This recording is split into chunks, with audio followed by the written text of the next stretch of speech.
We're glad you're here this morning. Brad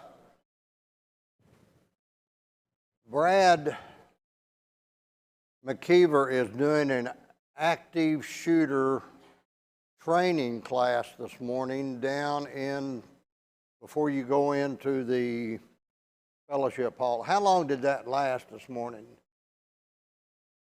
He's requested that if you have not attended that, if something ever happens on our campus, the desire is everyone would be prepared for that. Active shooter. It's down in the fellowship, down just before you go into the fellowship. Oh, that's where he had it set up, just before you go into the fellowship area. He's requested if you have not attended that you attend that.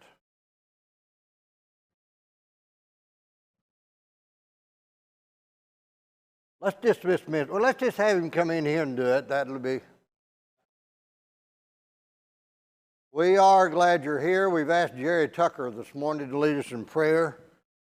For those of you who do not know, Lloyd Stevens had a heart attack. The floor's unlevel. That's me. Lloyd Stevens had a heart attack.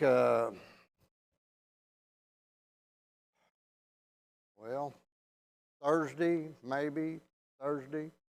Anyway, they put in 2 balloons and 2 stents, and he's doing much better. And they do not know when he will be coming home, but he's in Oklahoma Heart Hospital, and visitors are welcome. If you'd like to go see him, he is in room 246, pod 5.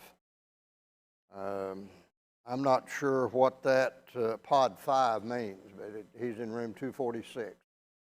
If you'd like to go see him. Are there other prayer requests? We're glad you're here this morning. We're going to start a study in the book of James this morning. Jerry, would you lead us in prayer before we start?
Amen. Thank you, Jerry. Appreciate that. Jerry is recovering from a heart attack himself. He's been back about 4 or 5 weeks. Good to see you out and about and doing much better. On the book of James, what do you think of? On the book of James? If someone says, I've been reading the book of James, and they tell you, what are they most likely going to tell you about the book of James that brings something to their memory?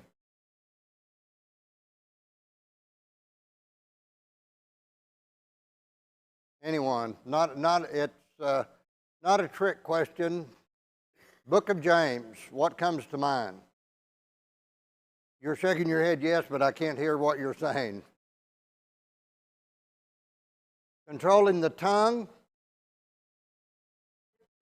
how to live your life, controlling the tongue, someone else. There are no wrong answers. Whatever the book of James means to you when you read it, that's the right answer for you today. Now, it may change next week when you read it again, but it's the book of life. It's about what happens in our life, and so it all depends on how it affects you. But a lot of people immediately think about it's a book about controlling the tongue, and that is definitely talked about. I think there's 110 verses in the book of James, and I didn't fact check this, but there's about 52 different commands in the book of James, and it would be our understanding that James, the brother of Jesus, or half-brother of Jesus, wrote the book, and he wrote it to all the Christians wherever they were. Whoever might pick up the book of James and read it, it would have applied to them. And as far as historical background, do you have any other historical background you would like to get into before we jump into the reading? We are in, just like I said, there's 110 verses, and I think we will get through verse 2 today. So we're going to move right along very speedily through the book of James. We've got, Lynn Groves and Lynn is teaching the high school kids the first 6 weeks, and he and I are trading off. He's moving to the auditorium. I'm going to the high school kids for the last 6 weeks of the quarter. So we, all the other elders have been in the high school class, and so we feel like it's important that they have an opportunity to talk to us and to discuss with us and ask us questions. And so if Lynn comes out of there in the next 6 weeks not bloodied or beat to a pulp, well, I plan on being in there the next 6 weeks. So, but we're looking forward to this study. Let's begin with James chapter 1 and verse 1.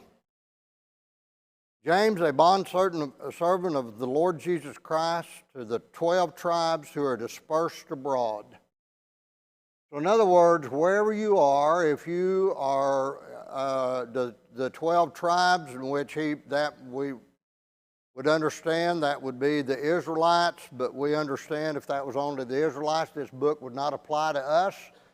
And if that would have been the case, it would have never made the canon when the canon was put together, because the men that sat down and put all that together would have never included this if they had not considered it important for them as not as Jewish people or as Israelite people, but as Christians. So therefore, the book applies to us today. But James does not. Paul, in a lot of his writings, he starts out with greetings, how are you doing, I'm so proud of you, so on and so forth. James jumps right into the meat of the matter, and he said in verse 2, consider it all joy, my brethren, when you encounter. The New American Standard says various trials. The King James says when you, different temptations. My personal opinion on that, and you need to talk to some of these guys that know Greek really well, but my personal opinion on that, the word trials, when you encounter, you're to consider it joy, my brethren, when you encounter various trials. In my mind, there's a lot of difference between temptation and trial. But the New American Standard says when you encounter various trials, what would the reader, for the first time when they picked this up, what would they have thought? And more than that, when you read that, consider it joy. What does the word joy mean? Am I really loud this morning? No? I'm okay. What does joy mean? And I'm not talking about Nineveh Joy, my wife. What does joy mean? This morning, just for fun, when you greet her, just call her Nineveh and see what kind of reaction you get. Just to see. That's her first name, and I don't think you'll find that in any name recognition. We've been to a lot of county fairs and tried to pull up her name to see what it means, and we can't ever find it. So just for fun this morning, call her Nineveh and see what kind of reaction you get. Now, back to joy. What does that mean? What is joy? Consider it joy when you encounter various trials. What does that mean to you? Pardon?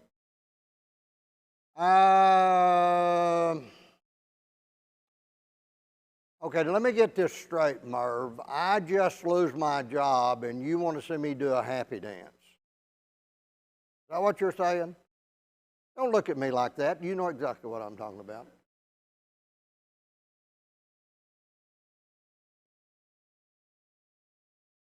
If I encounter a trial, losing a job, would that be a trial?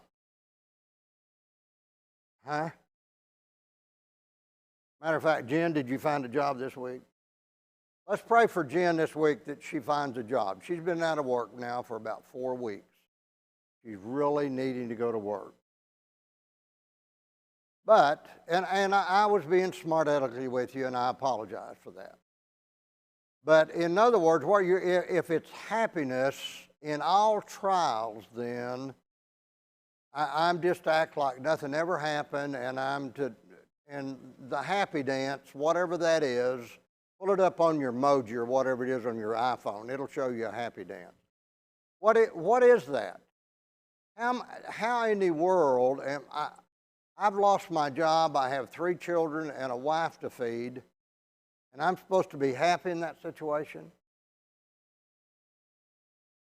That's what I asked. What's the definition of joy? And you said it's happy.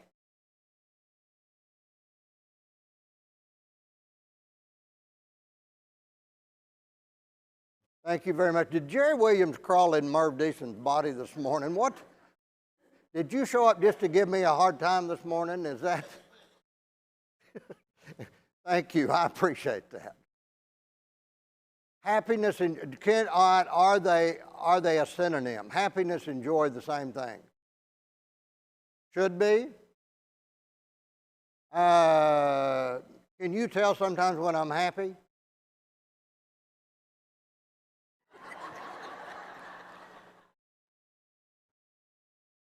Amazing to me how you don't hear up on that side, but you heard his comment. Now, how's that?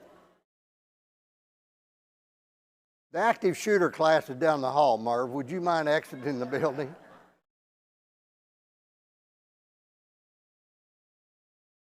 How are you? He didn't, and Merv, I don't want to argue with you, but I will.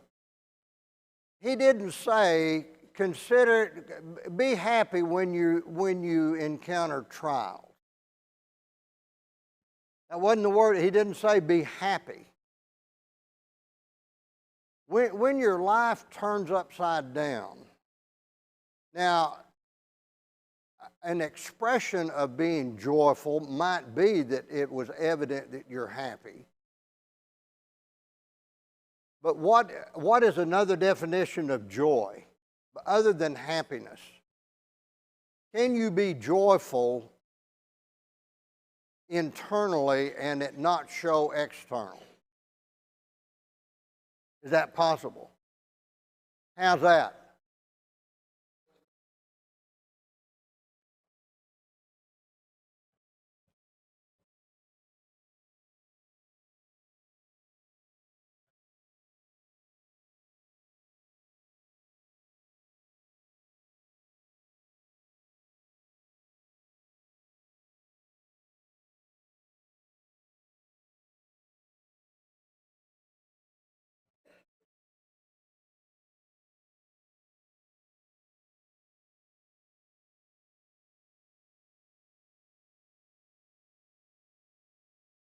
Okay,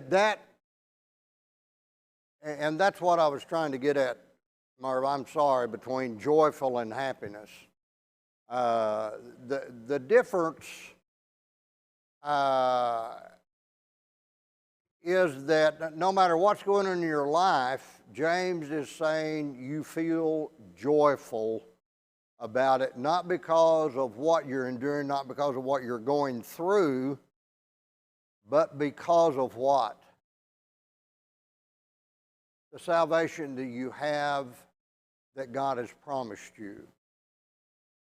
In the book of James, we have a tendency to look at things from an emotional viewpoint, a personal viewpoint. We have a tendency to look at the book of James as something other than spiritual. And all the book of James is going to, as Greg said, it's going to tie us back to our relationship with God. So when James says that you count it joy, you consider it joy when you are going through trial. Now, what trial, and we talked about losing a job, and that's definitely a trial. There's no doubt about that. Losing a spouse, there's no doubt about that. The people in the Bahamas that have lost everything, that is a trial. Matter of fact, I think Lynn Groves is going to make an announcement this morning that the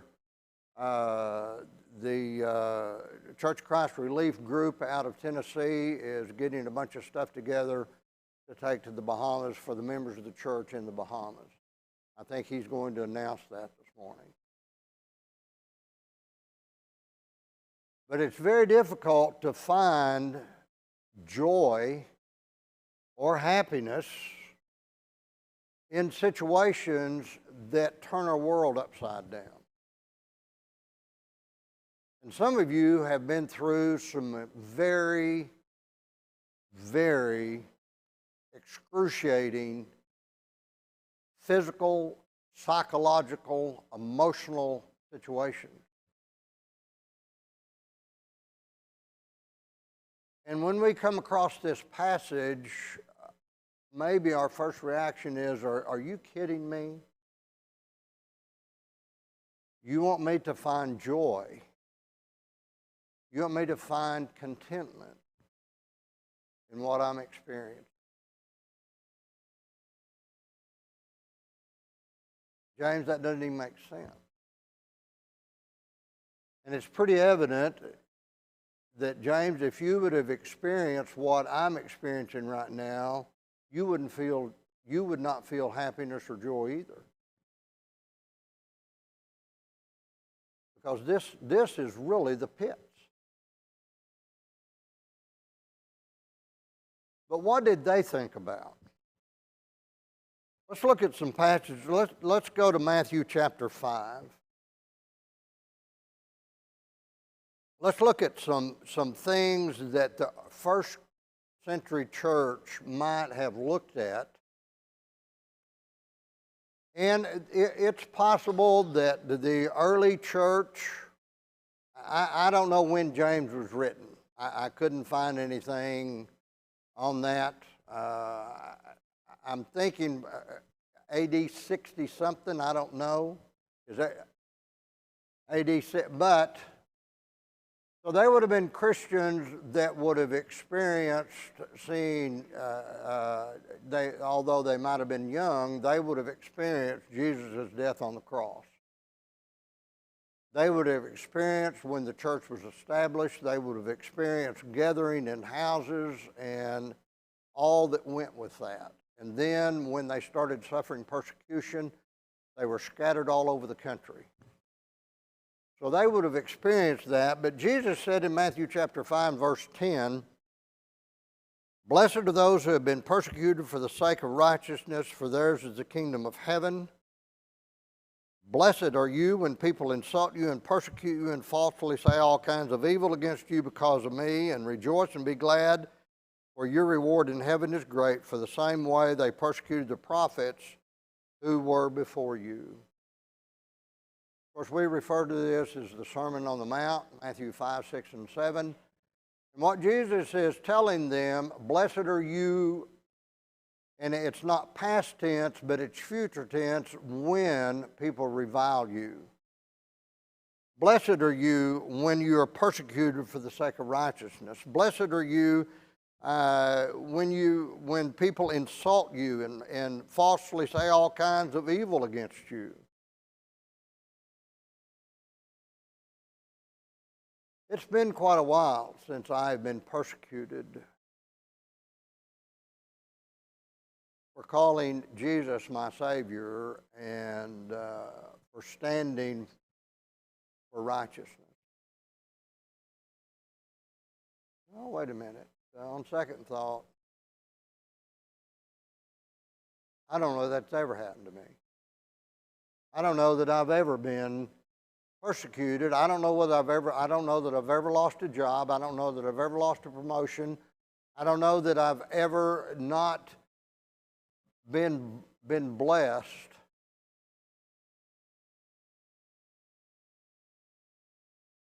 by proclaiming Jesus as my Savior. But Jesus is telling the group that is gathered there that day, blessed are you when people talk bad about you and they revile you and they say all kinds of evil things about you because of what?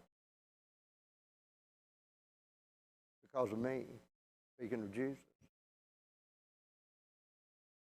I've never had that happen. Let's go to Luke chapter 6.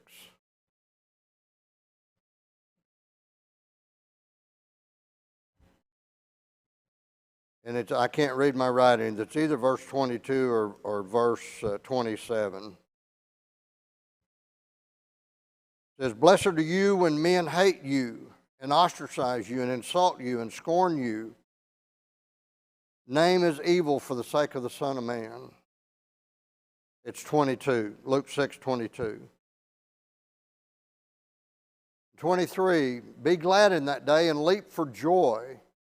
For behold, your reward is great in heaven, for in the same way their fathers used to treat the prophets.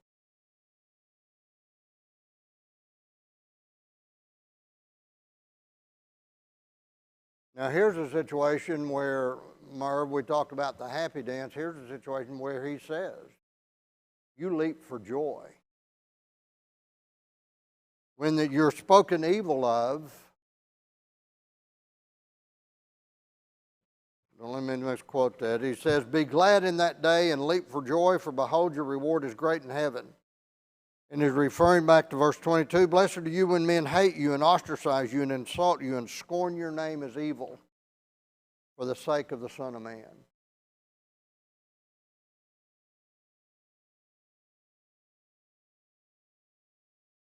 Any of you experienced that this week? Any of you have a supervisor or the person in charge of your work and come up and tell you, there's a good chance you can get this promotion, and I'll definitely step in and speak well of you if you'll deny Christ? Any of you have that happen?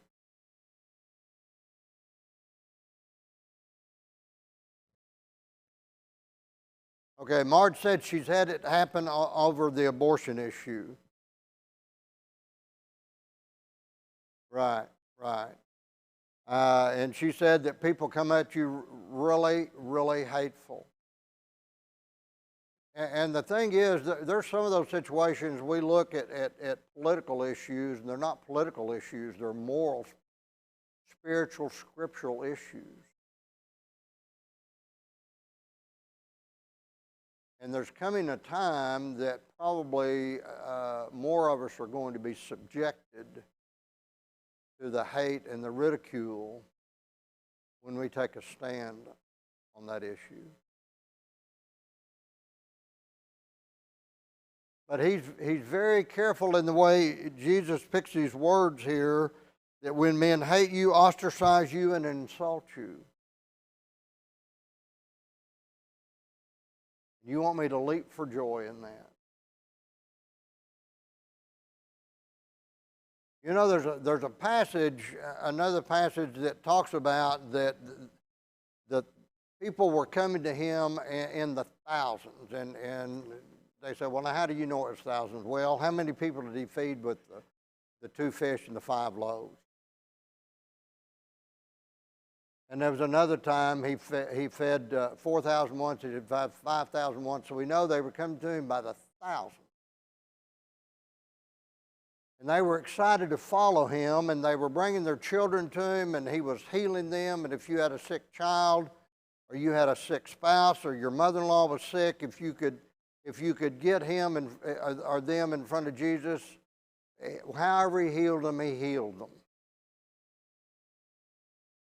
And they were literally coming to him day after day after day after day for that. But one day Jesus said, if you're going to follow me, you must deny yourself and take up your cross daily and follow me. And if you love your mother or father more than me, or your children more than me, or you love your job more than me, or you fill in the blank more than me, you must deny yourself if you're going to follow me. And the scripture says that they left, and the picture I get, this is paraphrasing, but the picture I get, when they were told that, they thanked him for everything he had done for their family. But when he says, okay, if you're going to follow me, you have to give yourself up if that's what you're going to do. And I get the picture that they bowed their head and they couldn't look at Jesus any longer.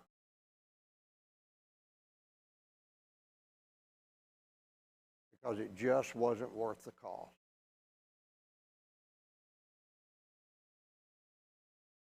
And it says that many that day left him because they weren't willing to do what he asked them to do. What are you giving up? What are you giving up to serve Jesus?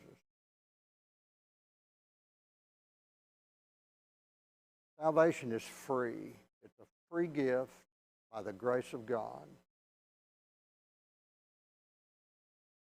But somewhere in that equation, there's a cost. And that cost is self-denial.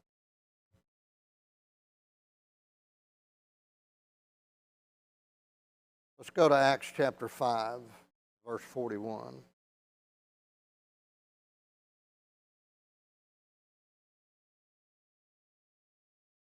And this is talking about Peter and John, and it says, Acts 5:41, so they went away from the presence of the council, rejoicing that they had been considered worthy to suffer shame.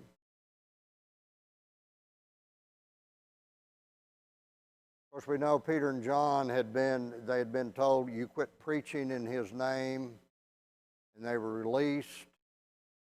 And we know that they suffered great trial and great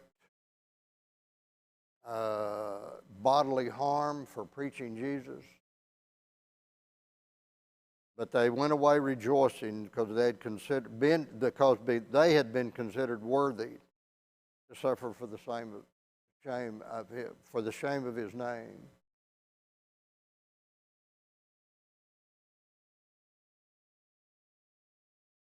Probably never going to happen here.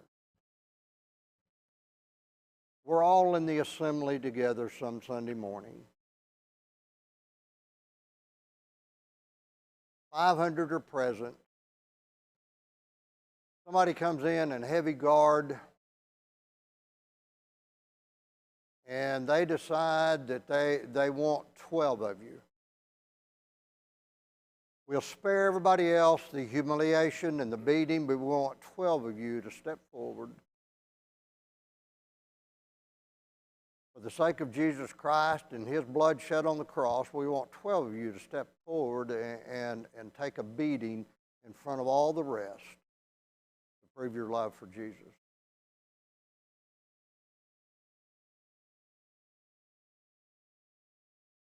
What's going to be your reaction? Are you looking for the exit, the closest exit?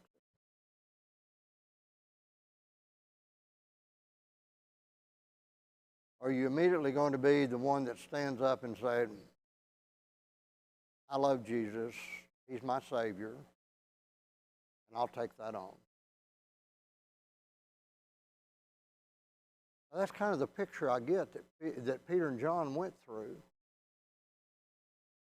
They counted it joy, the opportunity to suffer, shame for the cause of Christ.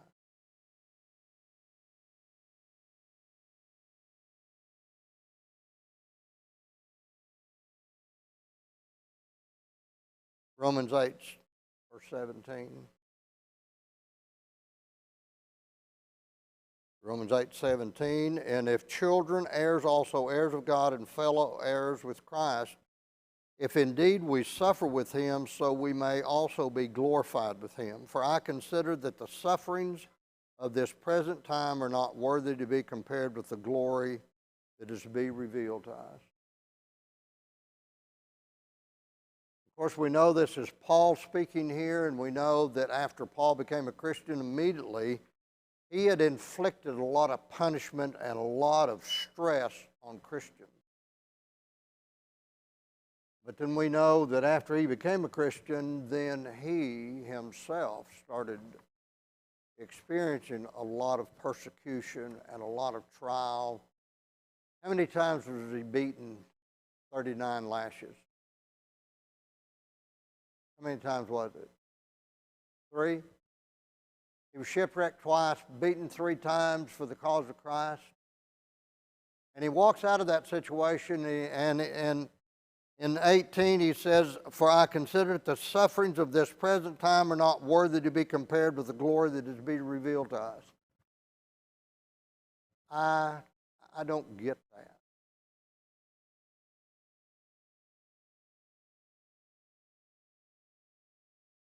And I think we're far enough down the line into this study that when James says that you count it joy to suffer for trials, that James isn't talking about what happens in our daily life. I think when he was talking to the Christian people here, that James was talking about what he knew brothers and sisters in Christ had experienced. I cannot fathom. And in one situation, Paul said that talked about him being destitute. He was hungry. He was tired. And some doctor put together everything that we can prove from Scripture that all the illnesses that Paul had. And he came to the conclusion that with everything that Paul had, it's hard to believe he even was alive. And all he would have had to done to put himself in a much better situation, physically, emotionally, and every other way, would have been to say, that's enough. I deny Jesus. He would have been well fed. He'd have been taken out of prison.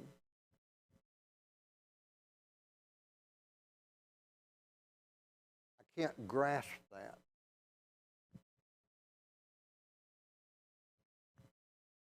I have a bad day, and I think, Lord, what are you testing me? What are you putting out there in front of me?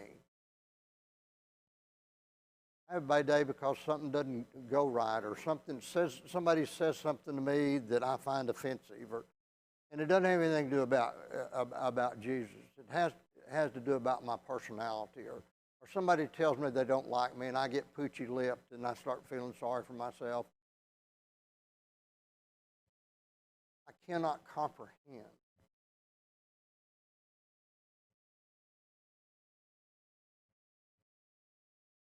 Paul will only beat you 20 times instead of 39 if you just deny Christ. Whenever you're ready, all you have to do, we'll quit.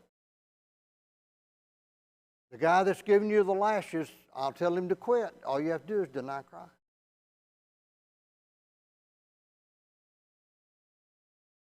Can't get my hands around that.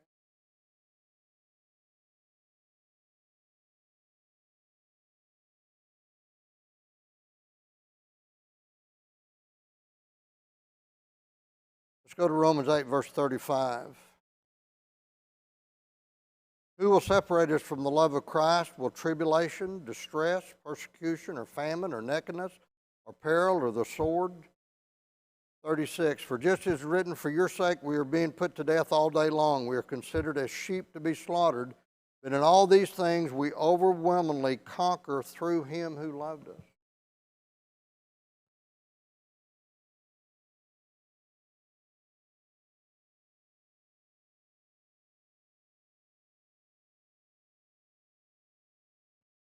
I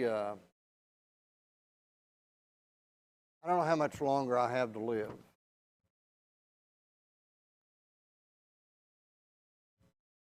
But it's hard for me to comprehend that for this period of time, whatever that is, that the eternity in heaven and seeing Jesus face to face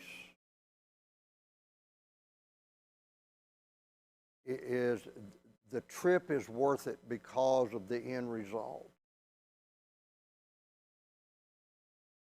It's hard for me to comprehend.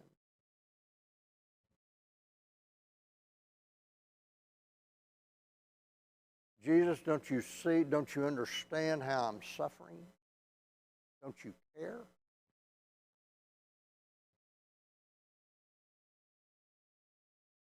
And Paul says the end result is going to be worth it.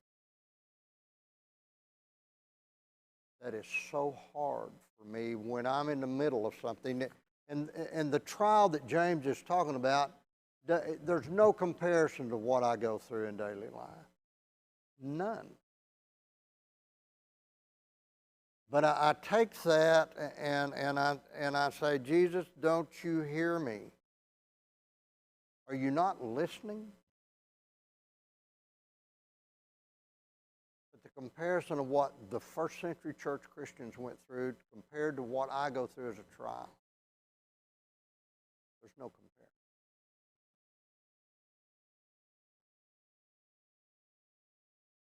Let's go to 2 Corinthians chapter 12 and verse 9. 2 Corinthians chapter 12. And he said to me, my grace is sufficient for you, for power is perfected in weakness. Most gladly, therefore, I will rather boast about my weakness, so that the power of Christ may dwell in me. And this, previous to that, Paul talks about the whatever it was that he had prayed about it 3 times, that God would remove it. And he said that, and he said to me, my grace is sufficient for you. The thorn in the side. I think I told some of you one time, I had a preacher's wife tell me one time she knew exactly what the thorn in the side was. She said, what do you think it was? I said, well, I don't, some people think it was his eyesight. Some people, I said, I don't have any idea. And she said, I know exactly what his thorn in the side was. She said, it was a group of elders.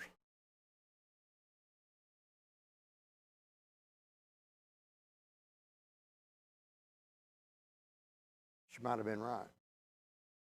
Verse 10, therefore I am well content with weakness, with insults, with distresses, with persecutions, with difficulties, for Christ's sake, for when I am weak, then I am strong. That is not in our American culture. Nowhere in our culture teaches us that when you are in humble circumstances, and we're going to look at some passages in a couple of weeks that talk about being in humble circumstances, nowhere in our culture does it say that when you are in humble circumstances that you are strong. We're never taught that. But that's exactly what Paul said. Do I like what I'm going through?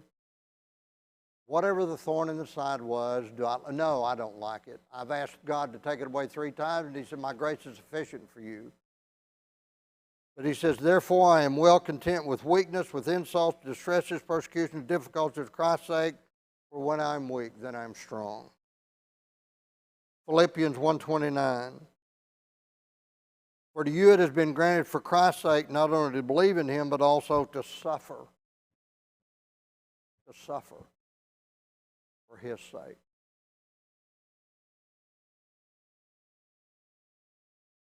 Philippians 2:17, for even if I am being poured out as a drink offering upon the sacrifice and service of your faith, I rejoice and share my joy with all of you. Colossians 1:24, now I rejoice in my sufferings for your sake, and in my flesh I do my share on behalf of his body, which is the church, in filling up what is lacking in Christ's afflictions. Hebrews 10:34, for you showed sympathy to the prisoners and accepted joyfully the seizure of your property, knowing that you have yourselves a better possession and lasting one. There are situations in foreign countries today that when people find out that they have converted from the Muslim faith to the faith of Christianity, they seize their property. They lose everything.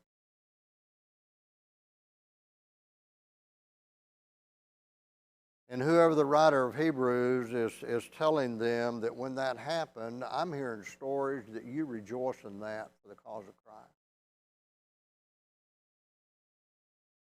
What are you willing to give up today?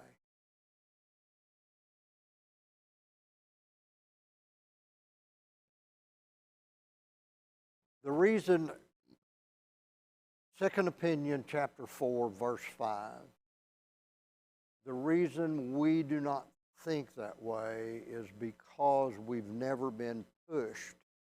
We've never been asked to think that way. We've never been put in a situation where we have had to make a decision.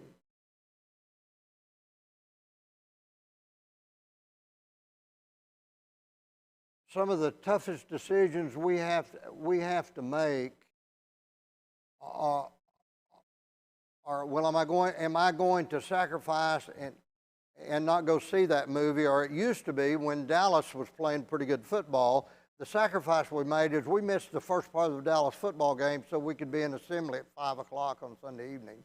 And we took it that we were suffering for the cause of Christ. Closest we ever got to suffer. And the writer of Hebrews, he says that knowing that you have yourselves a better possession, you joyfully gave up whatever they took from you.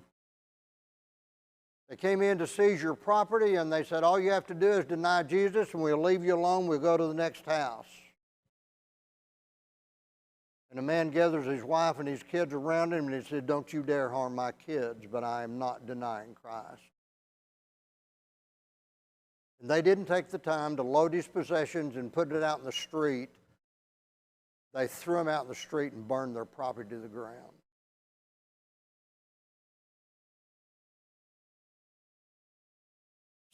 First Peter 4:13, but the degree that you share the sufferings of Christ, keep on rejoicing, so that also at the revelation of the glory you may rejoice with exultation. 14, if you are reviled for the name of Christ, you are blessed, because of the Spirit of glory and of God rests on you.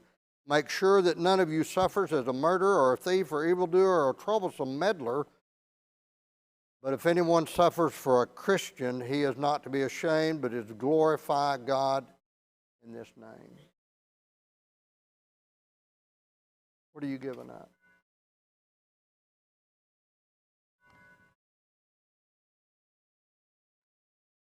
Hebrews 11, 36, 37, 38. And others experienced mocking, scourging, yes, also chains and imprisonment. They were stoned, they were sawn in two. They were tempted, they were put to death with the sword. They also put in sheepskins, goatskins, being destitute, afflicted, ill-treated, men of whom the word was not worthy, wandering in deserts and mountains and caves and holes in the ground. 1 Peter 1:6.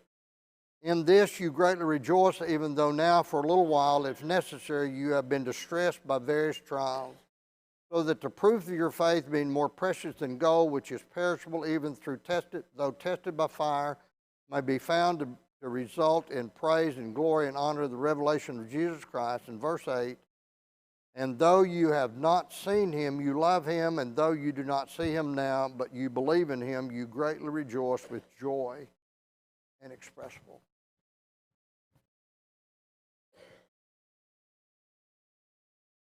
I'm speaking to me in verse 2. When James tells you to rejoice in the trials that you're going through, Joe, he's probably not talking about the difficult times you went through last week. He's talking about those times when you have an opportunity to speak for Christ and you stand your ground with all of your might and with all of your being that Jesus is your Lord and Savior and your salvation is through Jesus Christ. And you don't ever deny that. But you suffer persecution, you suffer harm, you suffer tribulation, you suffer and you suffer and you suffer, but knowing that someday, whether it's next week or whether it's a year or whether it's 25 or whether it's 50 years from now, someday, when we see our Lord face to face, and he says, "Welcome home, thou good and faithful servant," it's all worth it. Because we never wavered in our faith in Jesus Christ. And that's probably the trial that he's talking about, to be joyful. I'm going to be gone next week. Jay Reinhardt is going to fill in, and I know he'll have a great class. Several of you told me how much you appreciate his teaching. Jay will be here next week, and Joy and I are going to. We've had a trip planned to Charleston and Savannah for 2 years, and we finally got everything done, and a hurricane hits Charleston. So we've suffered great trial this week. Pray for us. I appreciate your comments, and Merv, if I offended you, I apologize. Thank you for your comments.